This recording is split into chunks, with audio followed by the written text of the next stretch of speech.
Noong taong 2019, ako ay nagtatrabaho sa isang kumpanya sa pagmamanupaktura sa F. Manalo Street, San Juan, Metro Manila. Bago pa lang ako roon at lahat ng aking nakikita ay bago. Iniisip ko lang na ito ay isang bagong kumpanya na pinagtatrabahuhan. Isang beses, ako ay inatasang magtrabaho sa graveyard shift. Dahil mahilig ako sa madilim at tahimik na mga lugar, talagang tinanggap ko ang hamon na gawin ang aking shift dahil walang tao sa paligid, lalo na ang mga boss. Pahintulot niyo munang ipaliwanag ko ang gusot ng gusali. Ito ay isang 5 palapag na gusali na may bodega sa 2 palapag, ang pangunahing opisina sa 3 palapag, at ang lugar ng produksyon sa 4 at 5 palapag. Sa marami, ang 4 na palapag ay mayroong nakakakilabot na pakiramdam na may tumitingin sa kanila habang nagtatrabaho. Ngunit iba ang akin. Ang aming opisina ay matatagpuan sa 3 palapag.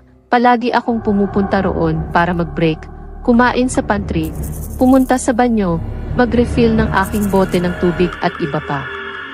Ang mga ilaw ay palaging malabong dahil sinabihan kami na bawasan ang konsumo ng kuryente sa gabi. Dahil may mga CCTV na nagmamanman sa lahat ng aming ginagawa, marami kang mararamdaman na bawat pagpunta mo roon, mayroong mabigat na pakiramdam ng pagmamasid, at pakiramdam ko, hindi lang isa. Nakakain ako ng hapunan sa pantry bandang 3:00 ng umaga. Talagang antok na ako noong panahong iyon dahil sa biglang pagbabago ng shift.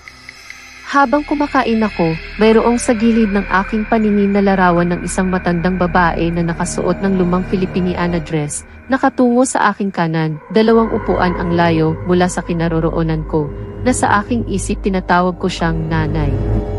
Minsan, sa pagmamabilis ng pagtingin, nakikita ko siya na nakaupo sa harapan ng upuan ng computer ng supervisor.